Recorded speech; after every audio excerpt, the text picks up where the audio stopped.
very big GM to everybody listening out there today. Of course, it's Visual here once again with my lovely co-host Mick, and we've got today EQ Poppy, Metaverse HQ's newest social media manager. A very big congratulations to you, helming the Metaverse HQ account today, hosting today's space. And of course, we're sitting down with Aversion, the founder of the Lost Eden NFT project. Look, let's dive right into it. So, Aversion, Lost Eden's an NFT collection built around an esports brand with its own betting engine product called the Edenverse, right? So let's talk broad strokes first, and then we're going to go into brass tacks later. Can you please introduce Lost Eden to the community and give everyone a high-level overview of what Lost Eden is all about? All right. So actually, together with Alex, we are the Lost Eden founders. And let me introduce myself because I guess some people may not know me. Actually, my expertise is software development, and during the last years, I worked mainly as a lead software developer at known startups and companies, including the European Commission in Brussels. In 2019, I managed global design systems at the European Commission. So we were creating UI components for all of the European institutions. And in 2020, together with Alex, we started to create the Edenverse. So actually, it had a bit different name because we started to implement the betting engine. And that engine was supposed to be financed by other companies and investors. But in the end, we never started to look for the investors. And actually, during the last year, we decided to fully focus on the NFTs and to finance the product by NFTs. So actually, our main focus is to build the community and raise the money to improve and implement the product which we have. And the Edenverse itself is actually the most dynamic betting engine which ever existed. I already had a chance to show it at some companies, and actually we may have a chance to partner up with really big gambling companies because our product is actually quite unique because other companies don't have an engine like that. So all gambling companies are our potential clients. So I would say our engine is the B2B and B2C product. So our purpose is to create a betting platform, but it will be something like around 50% of the revenue coming from the platform. I would say up to 50% because the rest will come from the clients. So we will be selling our engine to other gambling companies, and also we will be selling the data because one of our goals is to create the esports team, Lost Eden esports team, and organize tournaments. And this will allow us to collect the gaming and streaming data. So actually, that's also what I said in the beginning, that you've mentioned most common games, because those games are the easiest one to get the data. There are already companies who are selling the data. But for example, you didn't mention the Fortnite, because Fortnite is one of the worst to get the data. And also there's another point, and is that, for example, if you are watching streams on Twitch, there's around 30 seconds delay to what actually has happened. So in our case, 30 seconds is too much because we want to have data immediately. Meaning, if we would have the team, they would be able to collect the data and send it immediately to us, and it would mean our betting engine, the Edenverse, would see it immediately. Because some of our questions, and that's also the point why I say our engine is the most dynamic one. Some of the wagers will last only for the 30 seconds. So if we would get the data 30 seconds later, it would mean that wager wouldn't even exist already. Because what we want to do in the future is to implement the computer vision and AI, which would be recognizing actions on the screen. So actually, if someone would be going to, for example, kill another person in the game, we want to recognize those actions, and based on that, we will generate the wagers in the real time. And in the future, but I would say it can take up to a few years, we are going to be the first ever metaverse casino provider. No one does it yet, but it's the future plan. And the betting engine has been started to be implemented already since 2020. So actually, we have that product. There's not so many people listening to us right now, but to those who are listening, we are going to drop a bomb maybe during the mint or a bit after the mint. So actually, we are going to deploy the demo of our application, because the teaser which we already released, it includes the real app which already exists. So those are not mock-ups, but this already existing application.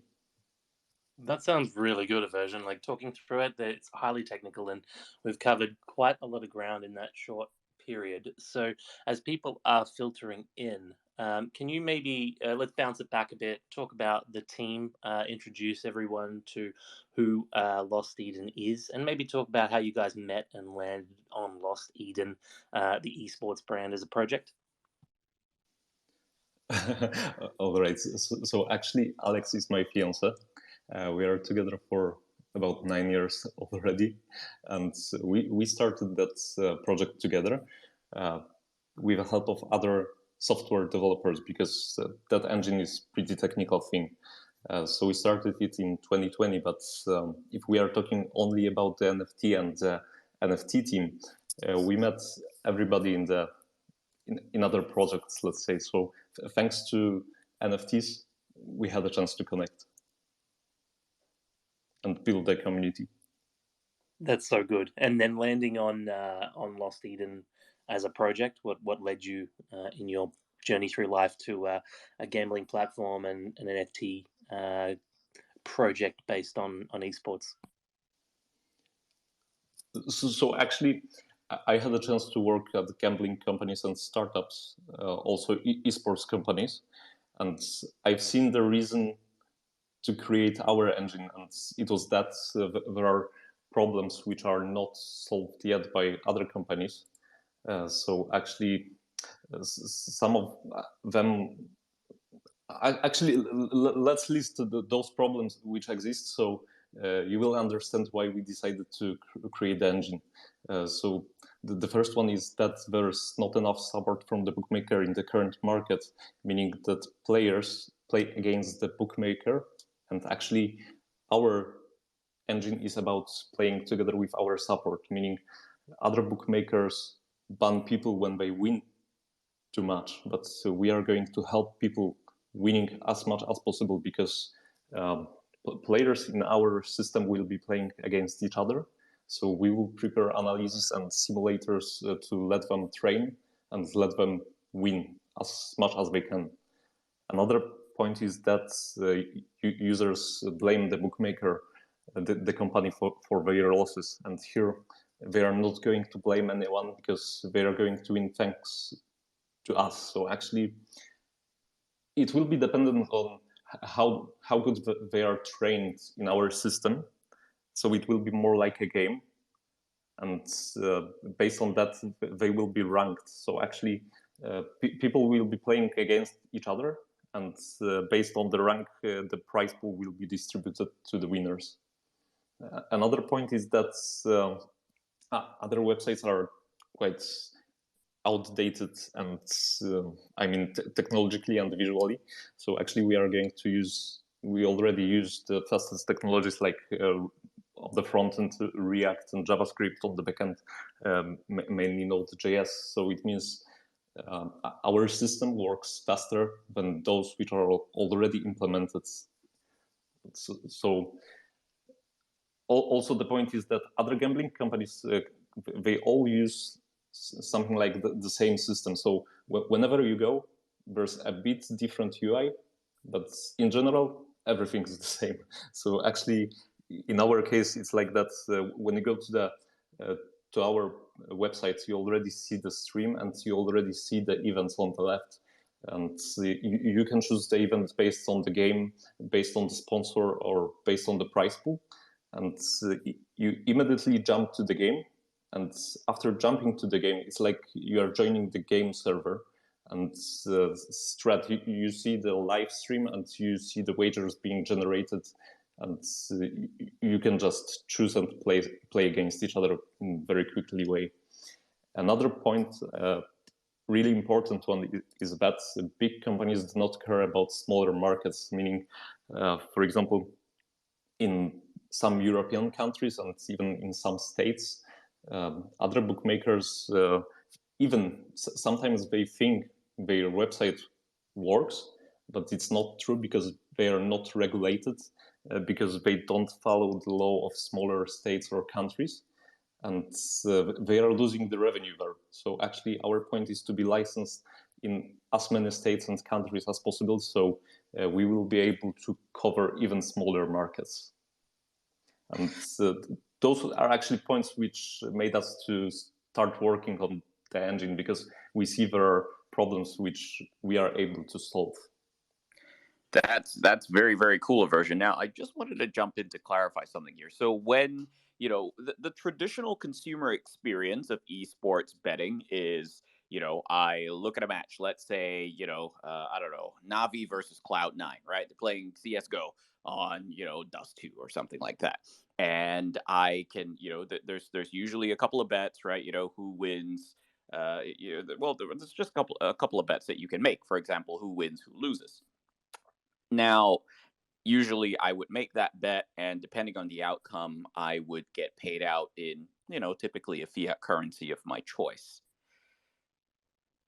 Is that how, the Lost Eden gambling engine is going to work? Because you mentioned players playing against each other and then a prize pool being distributed based on a ranked leaderboard, right? So are people actually wagering real money here on, on I suppose a bet by bet basis? Are people actually betting money, or are they just betting, you know, tokens or points, and then Right. there's a prize pool later? Can you clarify that, please?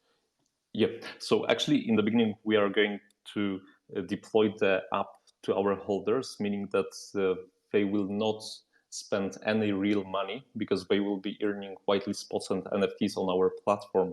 And actually, until we will be regulated, until we will have licenses, we are not going to involve real money, because it would be against the law. But we still need to follow the law, even if we would like to be a Web3 company.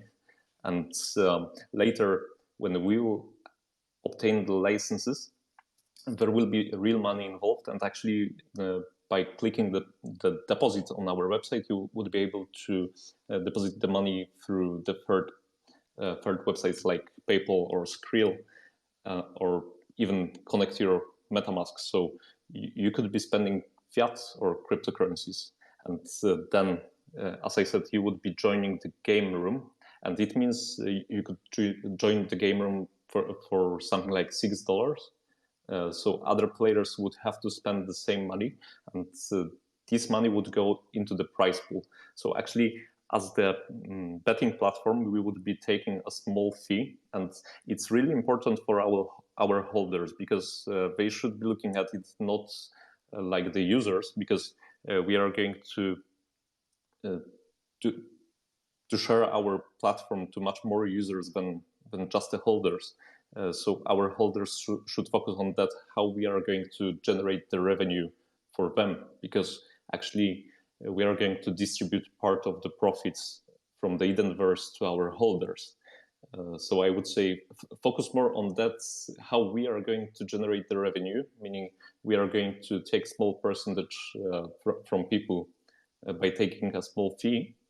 But that price pool will be quite big for the users, because if there will be like 1,000 people joining with $6, there would be few $1,000s to win. So actually, that price pool will be distributed based on the ranking, which I've mentioned before.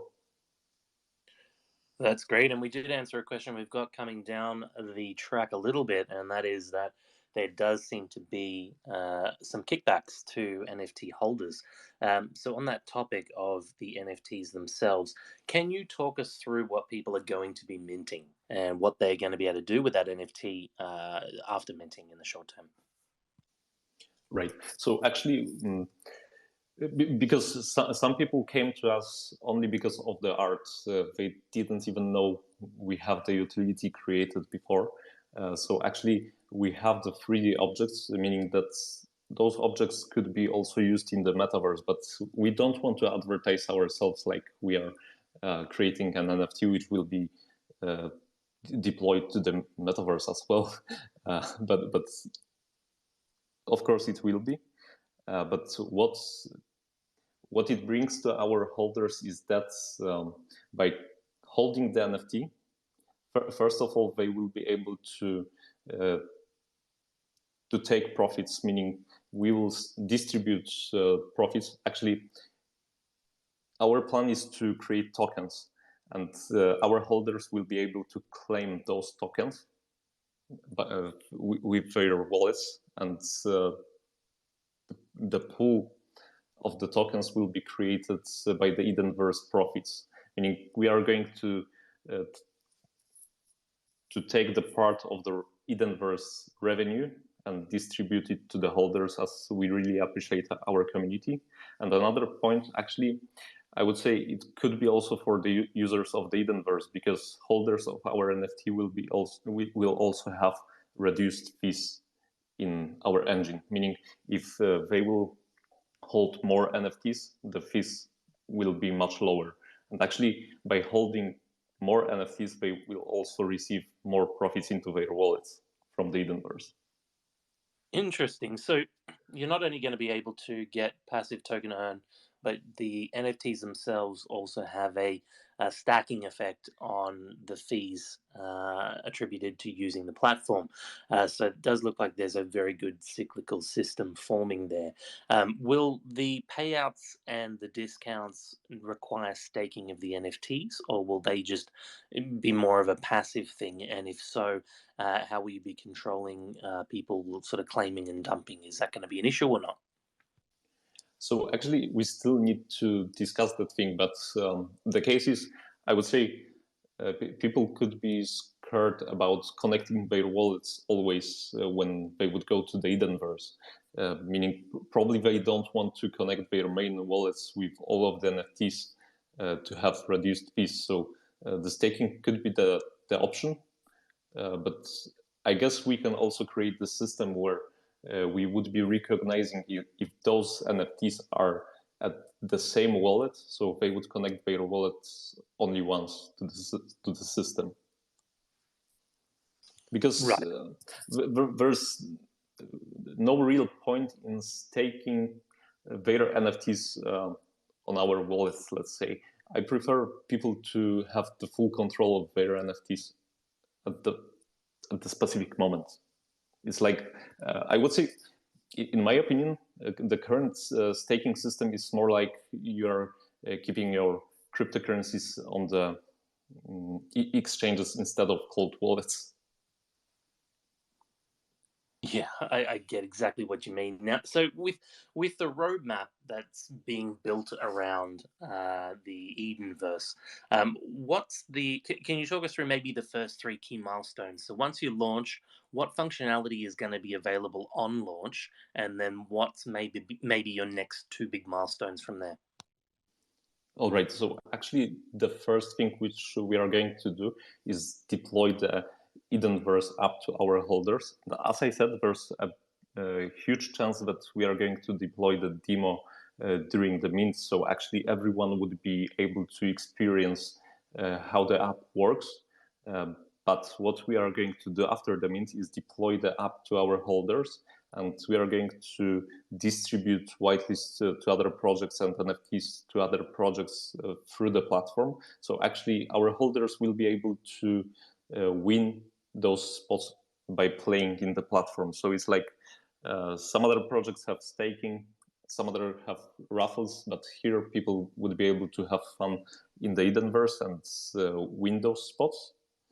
And during the same time, we are going to create the Lost Eden Esports team. So actually, already at that point, we are going to have around three milestones implemented, let's say, because we want to have the Edenverse deployed, we want to have a Lost Eden Esports team, and we want to organize tournaments. So actually, already at that point, we would be collecting the streaming and gaming data, meaning we would be able to look for the clients and partner up with other gambling companies. So we would be able to already start generating revenue this year by selling the subscriptions to Edenverse to other gambling companies and by selling the esports data to other companies.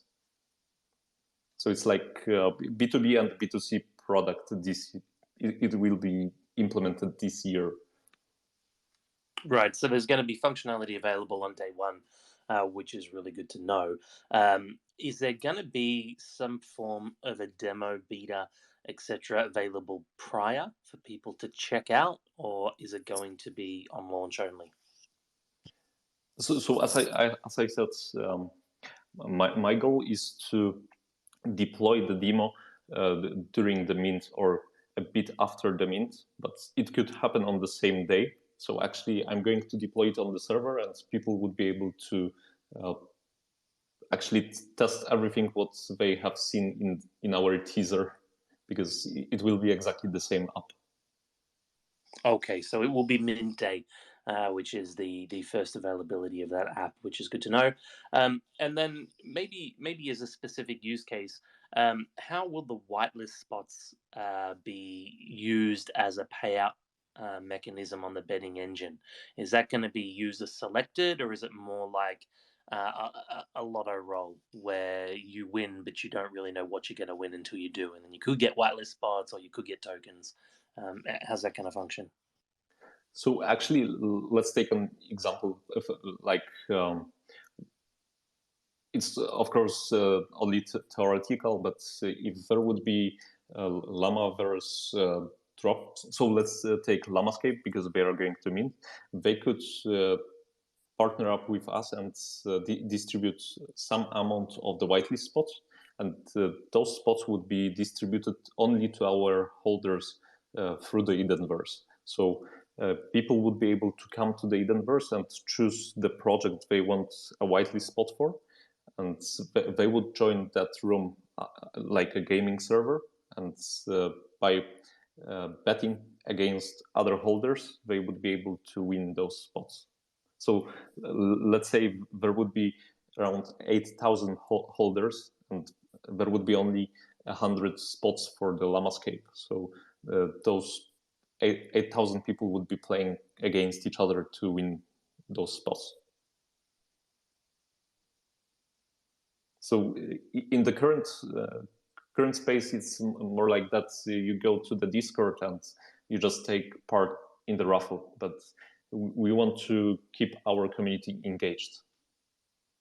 Right, interesting. So there's always some form of gameplay attached to how people are going to access these token outputs or whitelists, which is good to know. So if we move away from the NFT now and we focus a little bit more on the esports team and the tournament organization, because they're very different beasts. If we look at the esports team first, where are you planning to source that team from? Is the NFT revenue going to fund that team setup? And then a second part to that question is, what are you targeting for that team? What games are they going to play? And then maybe close out by talking about how the token is going to wrap its way back into your overall platform.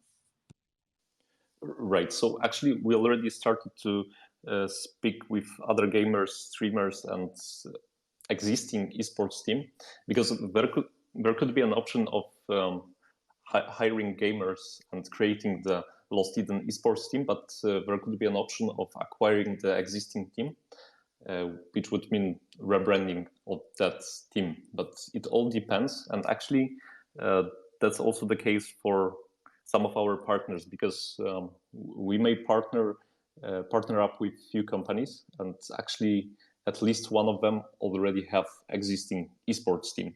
But for sure, the things which we need to focus on to spend the money which we are going to raise through NFTs is first of all the Lost Eden Esports team. But another important thing is that we need to spend money on the licenses, which are really expensive. Yeah, and they are, and that was sort of the leading question as to sourcing of their revenue. So this will be a bit of a cash injection to help kick those processes off. So the esports tournament organization, then, can you give us a little bit of high level overview of what groundwork has been put in place around setting up an organization there, and then what's going to make this team succeed in running a tournament organization? All right. So actually, we are going to do two things. One is that we are going to organize the virtual tournaments, but another thing is that we are going to organize tournaments in real life, meaning our holders will be able to also meet other holders during those tournaments. And actually, I didn't reply to your question which games our team would be playing. So actually, we want to cover as many games as possible, and in the first place, we would like to focus on the games for which data isn't available yet, because it will mean we will be able to generate more revenue by implementing the games which are not covered by other companies yet. And if we are talking about the tournaments, we are going to organize tournaments for those games. So actually, we are going also to invite other esports team, because the reason for our esports team is not only to collect the gaming and streaming data, but it's also to actually build a brand around it. Gotcha. Hey, Version, a quick question here. So now I know that it's yourself as yourself and Alex, I believe it was, as the co-founders of the project. How many team members do you have in your project as a whole? Working on Lost Eden at the moment, roughly. So actually, if we are talking only about the NFT team, is around 25 people currently. But if we are talking about the Edenverse, so there were about 10 people involved in creating the whole engine. But during the last year, that team has reduced. So actually, I would say it's a bit hard when you are trying to build something like a startup and it lasts for around 2 years. But actually, we didn't even start to look for the investors. So as I said, our focus has changed a bit, and that's also the reason why we need to raise the money through the NFTs, because software developers are not going to work for free as well. So if we would hire people, we need to pay them. And actually, I would say it's better to do it through NFTs and reward our holders rather than doing it through venture capitals and investors. Yeah, you're totally right. So let's actually dig into that a little bit here, right? So let's talk about the structure of your organization as such. So you've talked about there being an existing team, right? You've been around since 2020. You've been developing this product, Edenverse, that you're essentially now looking to, I suppose, raise additional funding for with sort of I suppose, a bit of a closed go to market. Your roadmap mentions that you had potential buyers and VCs interested in your product. What caused your shift in focus from raising VC funding to moving into, I suppose, Web3 and sort of pivoting to an NFT funded project? So actually, I would say the main case here would be that if we would decide to start creating our startup through VCs, they would take almost everything, and we would be not able to have an impact on our product. Meaning, actually, we wouldn't be real founders anymore, let's say, because there would be other people who would be telling us what to actually implement. And that's also the case why we didn't proceed with investors and VCs. And actually, that's also funny because when we launched our product, there was a lot of people contacting us from really big gambling companies. Honestly, I'm not sure if I should mention those names because there's a big chance we are going to partner up. Do it. Yeah, but I would say we already had a chance to speak to I think the biggest gambling company which already exists. It's not the esports company, but they're really interested in the esports, and actually there's a chance that they could invest in us. But I would say it would be better after the mint, because then we will be able to raise the money through NFTs, meaning if they would invest in us, they would take much less percentage of the company. And I think that's the main point. That's okay. It sounded like you were almost gonna give it away there, but it's okay. You know, we'll work it out of you. We've still got some time. We'll try to work it out of you here. That's very interesting, and thank you for sharing that. Now, you mentioned that Edenverse and the gambling engine specifically is going to be its own licensed startup. Which country are you going to incorporate this startup in? So actually, we analyzed it since 2020, and I would say there's a chance we would do it in Delaware, in the United States, but probably we are also going to have an entity on Gibraltar, maybe on Malta. But for sure, we need licenses in few countries, and in states it would be more like in states. But for example, in Europe, we would be able to have the license on Isle of Man, meaning it would cover most of the European countries. But also the case is that, as I said in the beginning, bigger companies don't care about smaller markets, because they think that if they get a license, that's all. But actually, that's not true, because in some cases, we would need to focus on the laws of those smaller countries, meaning, for example, some countries need to have a website which would have a domain coming from that country, and the language would be fully translated to the language of that country. There's actually much more details, but you need to follow specific laws of the countries to be regulated, and they could let you to have a gambling company existing. So actually, let's take that one of the biggest companies, they think they exist in those countries, but actually users, when they have a chance to bet on their websites, they actually have to use VPNs and change the DNS to be able to do it. And we want to prevent it. Gotcha. Very interesting. And, you know, I have to say, you know, for any of our listeners out there, you know, wondering about this line of questioning, I have to say that so far Version's displayed a very deep understanding, I would say, of space, at least from, you know, my superficial questions. Version, another question to do with the Edenverse betting engine standalone entity.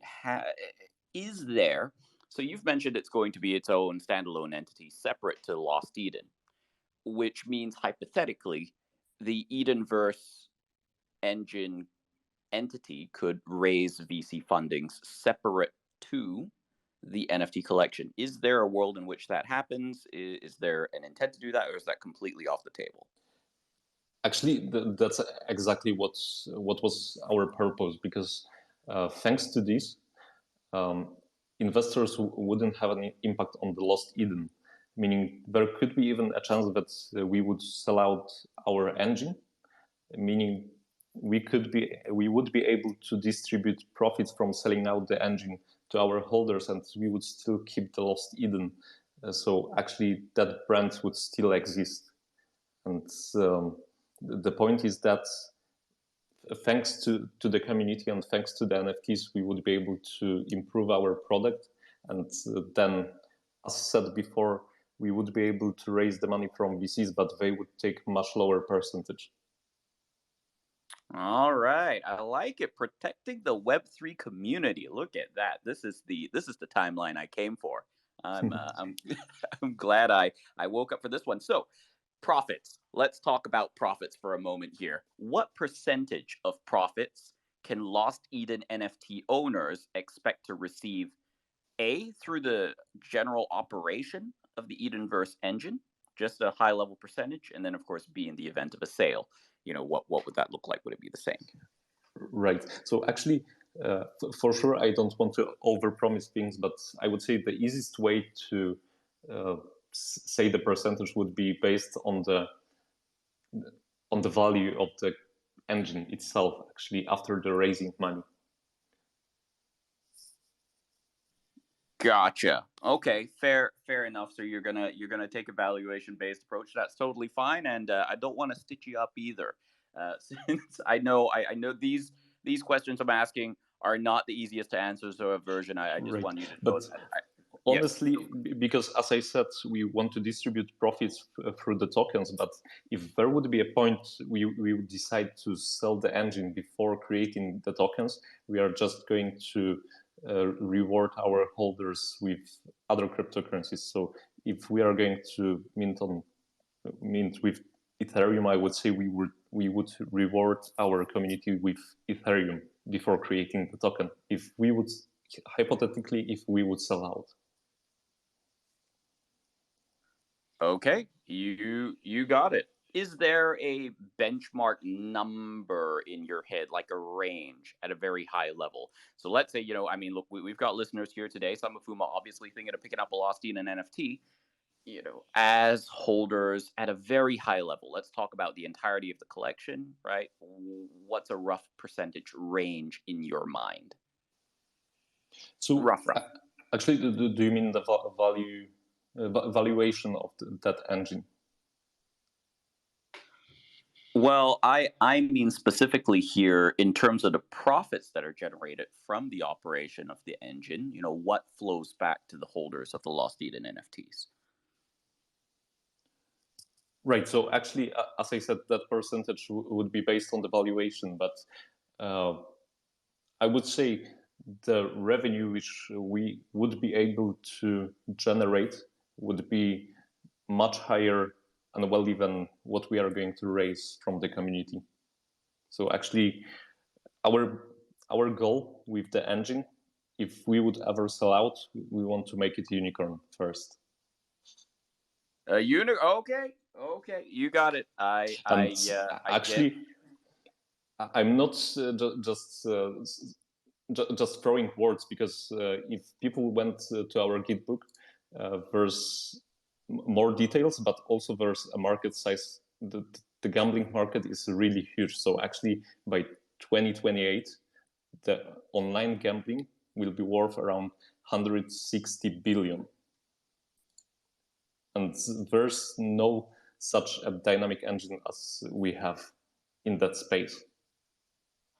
All right, so let's talk a little about your engine, right? So you mentioned using computer vision and AI to generate wagers in real time, which is going to enable your engine to essentially, as I understand it, and I'd like you to explain this here, but it sounds like you're going to be able to scrape perhaps screen data maybe to generate certain side bets or just bets in general. Can you perhaps share an example of how computer vision's used in your engine? Let's say, for example, a game of Fortnite or Valorant, either one. Can you talk through just at a high level how your tech's implemented to do that and how it's different from other companies? Right. So actually, that's also why we need to raise the money, because creating such a system is really expensive. But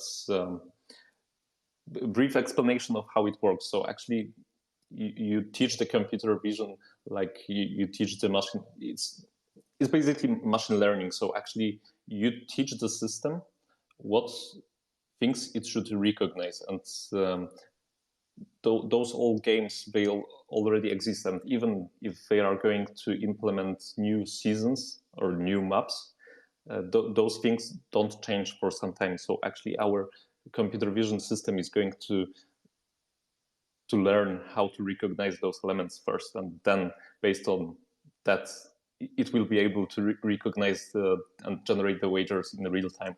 But it needs to learn first. Okay, you got it. Thank you for sharing, and I appreciate that. So that's sort of where some of that capital's going, which makes a fair bit of sense.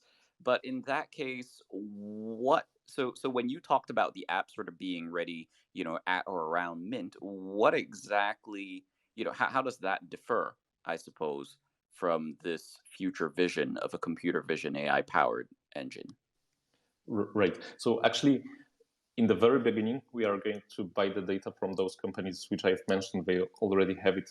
But our goal is to have the esports team and be also part of our company would be something like those companies. So we would be selling the data, but in the very beginning, to be able to already start existing with our engine and be able to generate the revenue, we need to buy the data from others. So even at the point when we will have the esports team, there's a chance we still would need to buy a data.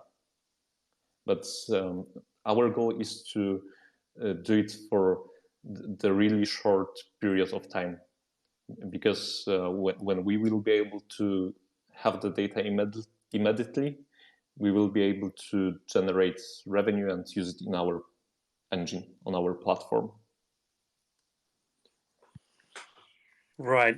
I actually wanted to ask a quick question just to see how NFT gaming is going to be tying into this betting platform. Is there any collaborations, any work being done on the ground at the moment with some of the either early games or some of the AAA games coming up in the NFT space? Are we going to see NFT gaming betting happening soon?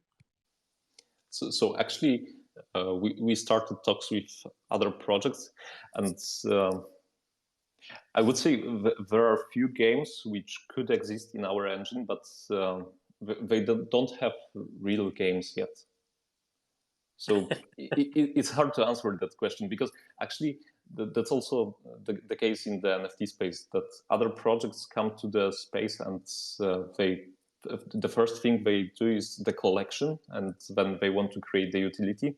But in our case, we came with the utility which is almost ready, because the app exists. We just need to connect the data, and so we want to do much more things to make it perfect. But we have the utility, so we came to the space with the engine, and then we created the collection. Sounds like the perfect opportunity for you guys to be ahead of the curve, running some esports tournaments for some of these games once their betas or open playables start to drop. I know Alluvium and GOG and Cypher, all these games are actively talking about their guild investments, and having playable esports teams interested, involved, and asset owners. So I definitely think that's an area of opportunity. But if we look at now, shift the conversation just for a moment to the art itself. You mentioned earlier on a lot of people are joining the project just purely because of these PFPs, the art that you've created. So can you give everyone a bit of an overview of who your artist is, what the inspiration was behind the art in the collection, what the PFPs kind of represent? Right. So actually, all of the art is created by Alex, and the motivation behind it was to create something unique and versatile. So actually, when we started to create the collection, there was a point that everything was an ape, or actually everything started to look the same, and we wanted to implement something different, to release a completely different collection. And also, I would say, our theme is the darkness. So actually, most of our graphics are dark.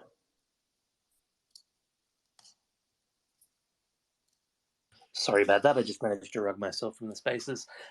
Interesting. Yeah, and dark is the operative word there, and I think that is going to vibe with a lot of people. Within the PFP collection, is there rarity elements?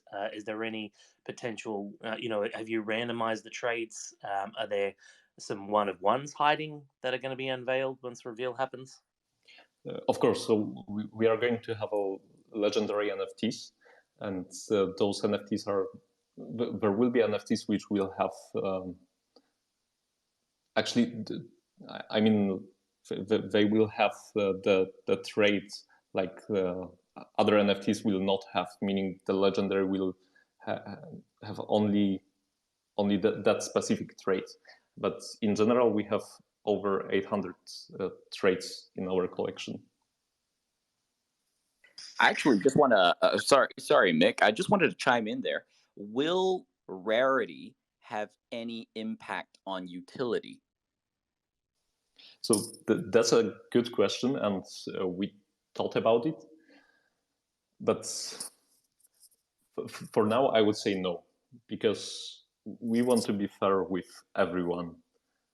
But that's really tricky, I would say. Totally fine, and I think I respect your call. You know, I think you could have gone either way with that one. And I'm sorry, Mick, I know I cut you off earlier, so over to you. I was just going to say, I didn't hear a never then. That no sounded like it was a short-term no. But we will see. Look, before we get into some questions from the audience, if anyone has any they want to ask the Lost Eden team, please just throw your hand up. EQ Puppy, who's on the Metaverse account, will bring you up and you can ask your question. So we'll give everyone a couple of minutes to maybe think up some that we might not have covered. We have covered a whole lot of ground here and a whole lot of technical ground too. So, you know, your time's been appreciated here, Version. Just before we do, I just want to know, one question we ask all of the founders that we talked to recently is, what is your time commitment to this project? Is this your full-time only thing that's going on? How are you going to be invested from now until the next 5 years? How, and across the whole team as well, is everyone locked into this? Right. So actually, when we started to create the project, I still had a job, and it was a really big step to resign from the job and fully focus on the community and building the product. But I would say I already didn't have sleep before, because when I became a software developer, I started to code a lot. And actually, in the beginning, when I started to learn coding, that was the point when I started to sleep around 4 hours per day. Of course, there was some Netflix included, but I used to not sleeping already before creating the NFT. So me and Alex are fully focused on creating this product, and there's nothing else. So actually, I would say since we launched the Twitter website, we left our little cave only twice, I guess, for a walk. I think we need to, Vigil, I think we need to come up with a question, some sort of question line around how little sleep are you getting, and relate that to how committed they are to the project. I think there's some metric there that we can work out. Is it a 2 hour a 2 hour sleep commitment? Is it a 4 hour sleep commitment? Because I know we probably run on anywhere between 6 or 4. It sounds pretty normal in the NFT space. So the mint itself, when is the mint happening? What is the mint mechanism going to be? It's a Dutch auction. Talk everyone through the timing and how that's all going to go down. Right. So actually, we are going to mint during the next week. It will be 8th of May, and we were really reserved in distributing the whitelist spots to not over allocate and only choose the people who are really interested in our product. So actually, at the very beginning, we said that we are not going to reward grinders, and we started to ban people who are setting bots, and those bots were just sending empty messages in our server. So I would say we chose quality over quantity. And the thing which we are going to do is that we are going to first have the allow list mint. So I would say it could be around 80%, because actually there's really big amount of people joining our raffle on the pre-mint. And I guess we are going to do around 80% of the allow list, and the rest will go to the Dodge auction on the other day. And the price of the allow list will be 0.18, and the starting price of the Dodge auction would be 0.6. Now, is there we know that your Dutch auction starting at 0.6, I believe it's decreasing every 10 minutes by 0.05 ETH. Is there a resting price to your Dutch auction? And if so, what is it?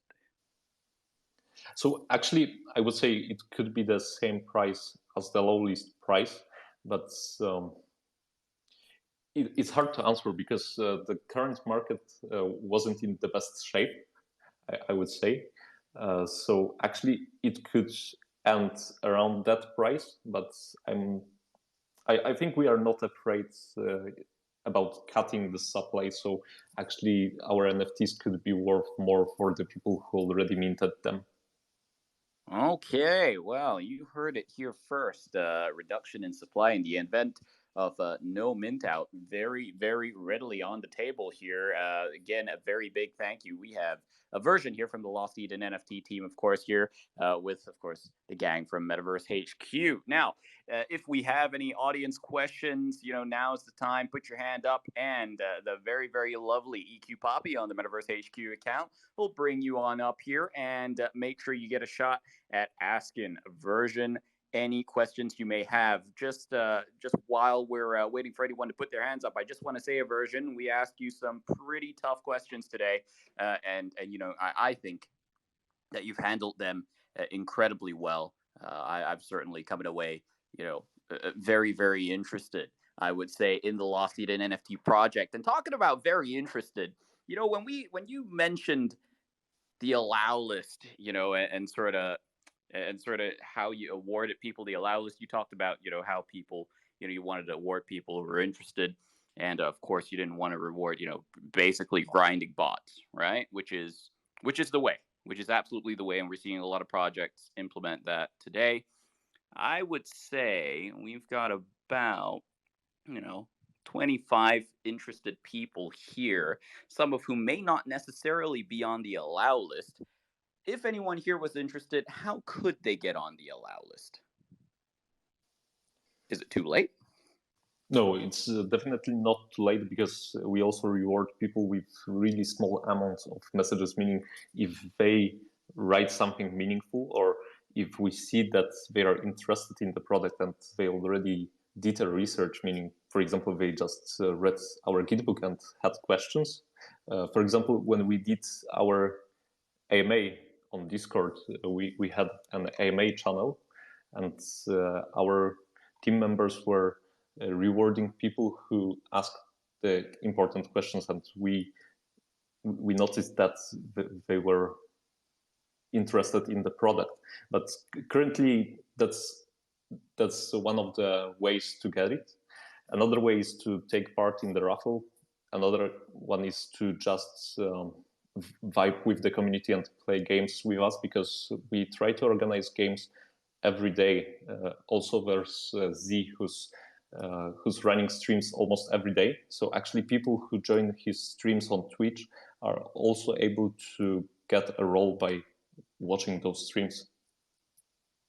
Gotcha. Very, very cool. Thank you for sharing. Version, I'm just putting this out there, right? I'm just putting this out there. But we do happen to be on an AMA right now.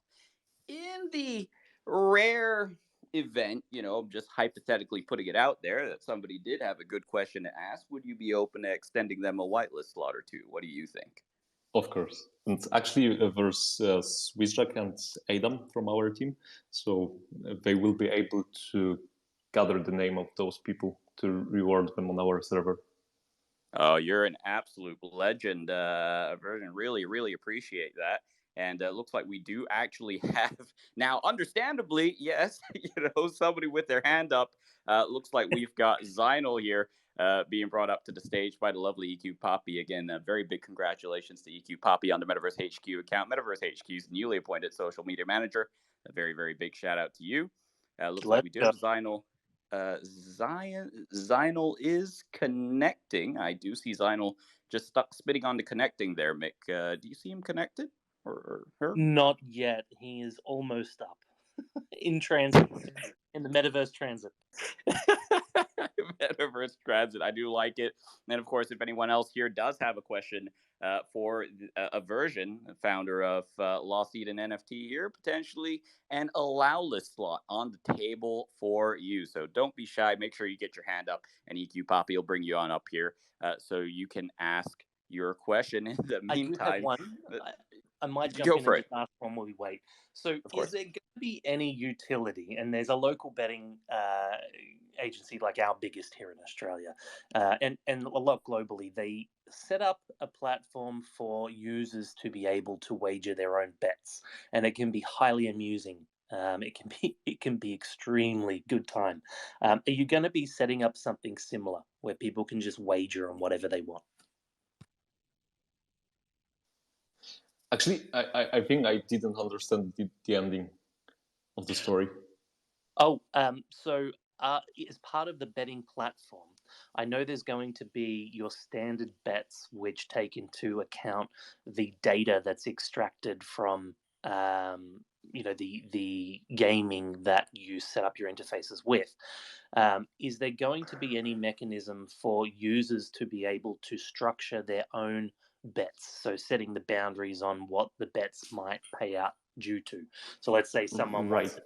that a particular player dies first. Right. So actually, I think I didn't explain it how it works, because when I said you are able to join the room like a game server, so let's say the cost would be $6, and I said it would generate the prize pool. So when user joins the room for the $6, it means other users have to join for the same price, and actually all of them receive the virtual balance. And so with that balance, they are able to bet, and actually they are able to choose the amount they want to spend from that virtual balance. But in the end, what matters is how high is that virtual balance in the end, meaning they will be ranked based on that balance. You got it. Also, by the way, we actually do have our first audience member here up on stage. Unfortunately, Zynal's still on Metaverse Transit there. Looks like we have got Cruz. Cruz, you are up on the stage at the moment. Do you have a question Yeah, so for Version? just want to say thank you for your time, Version, and conducting this space. This might be off topic, but it's kind of related. Since Moonbirds, Bee Friends, and now the Basie land kind of draining the liquidity of the market, did that take account to the mint price and the DA for Lost Eden? So actually, that's also the reason why we postponed our mint by a few days, because we were supposed to have a mint on the 5th, but there's also another mint. Actually, Phantom is going to do a mint, and we want to avoid any clash, let's say. So we want to reduce gas as much as possible, and also we tried to find a reasonable price which would allow us to create the product this year. So actually, we would be able to reward our community as soon as possible.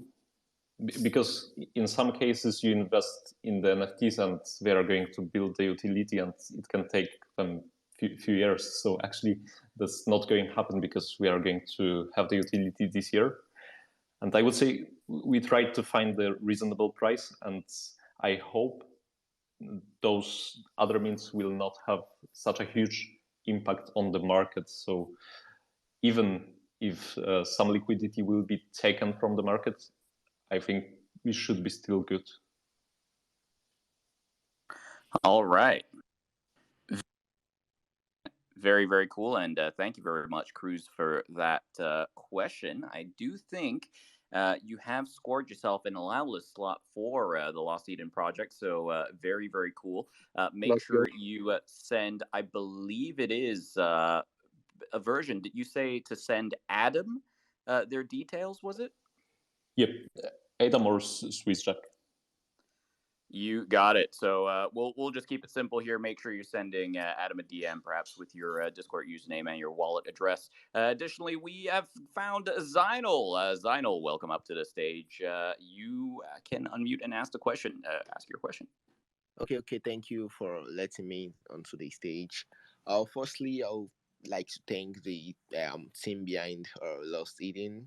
Like they're really doing great work, and even in the Discord, like the way the moderators interact with us, and they're always there for us. That's so great. So my question is, can we by chance know the number of winners that will be picked after the raffle is done for the pre-mains, like the allow list or so? So is there like a total number of winners that's going to be selected? Right. So actually, I said the allow list would be around 80% of our supply, but the case how many entries will be taken from the raffle, I would say it could be even the half of what we currently have. But we are also considering the option of increasing the means for some of our current members, because in our system we have 1, 2, and 3 means per the role, meaning we are still able to increase means of some of the lost listed members. But I would say there could be around 2,000 spots taken from the premiums. Okay. Thanks for the answer. Thanks so much. And my second question, I'm sorry. Are we going to partner with any rarity, any rarity check sites, like to check the rarity of NFT? Yes. So actually, we already partnered with 2, and one of them is the Rarity Sniper. I think it's the most common one, and there will be at least 2 partners. So you should be able to check the rarities after the reveal. All right. Very, very cool. And very big thank you to Zynal for those 2 questions there. Zynal, make sure you're sending Adam your Discord ID and wallet address to make sure you score your allow list slot for the project. And last question we're going to have time for here today. Yusuf, we do have you on the stage at the moment. Why don't you unmute yourself and ask your question? Hey, can you hear me? So I really want to thank the team for managing the Discord and all. It's been really fun. The VCs have been great so far. So my question was for the Soul Hunter role. I've seen that they've done a quite fun activity over there. We can hunt people who are not active in the server, and they get their loss list taken away, I guess. So how would you guys be allocating those loss lists as mint is quite near? Right. So actually, as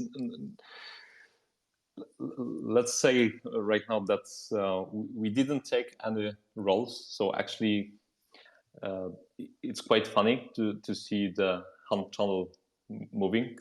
And we are assigning the role called hunted to those people who were hunted by the soul hunters. And actually, soul hunters right now, they are increasing their roles by tagging those people who don't reply. But that was yep, a really good idea, and it was quite fun and kind of evil. Thank you so much. So actually, we had the idea since the beginning, but it was obvious that we couldn't use it in the beginning. So we decided to do it about a week before the mint to keep people engaged. Yeah, very, very interesting. Version, you have got people really playing the PvP game, I have to say. You've even got them battling against each other for allow listing your server. What is going on? A very big thank you, of course, to Yusuf for that question. Sorry. Version, so actually, one of our Edenverse features is called PvP, meaning that players play against each other, but we started that thing already in the Discord. I like it. I like it. It is certainly an incredibly interesting exercise. I look forward to seeing how that progresses for you. A very big thank you to Yusuf for that very interesting question as well. So Yusuf Zainal and Cruz, make sure you're sending Adam. That is at Adam the Muse your Discord ID and wallet address. For your Lost Eden NFT allow list slots. Again, a very big thank you once again to the Lost Eden team for for spending time with us here today. I know there's been a lot of questions asked, and Aversion, you've done an absolutely phenomenal job. So a very big thank you once again. Did you have any closing thoughts or comments before we wrap this up today, Aversion? Thank you so much. What I would like to say is just let's get lost together, and please keep an eye on our utility, and as a holder of the NFT, focus more on how we can generate the revenue rather than using the Edenverse itself, because the Edenverse is going to be used by much more people, and our focus will be to generating that revenue by selling it to other gambling companies. So as a holder, I would keep an eye how it's progress and how it can generate the revenue and bring profits to the holders. Very interesting. And you heard it direct from the founder himself here today, a version from the Lost Eden NFT team. Once again, a very big thank you for coming out. This has been, of course, a Metaverse HQ Spaces with the Lost Eden NFT team, with myself, Vigil, and of course my lovely co-host, as always, Mick. A very big shout out, and of course a very big love to everybody out there in the crowd, Metaverse HQ fam. I see you. Big love, and of course to all of our listeners. Take care. That is a wrap. Make sure you're checking out the Lost Eden project at Lost Eden NFT on Twitter. And make sure you hit them up on Discord for more chances at allow lists. Until next time, everyone, take care, and we'll see you soon. Thank you so much, guys. It was a real pleasure.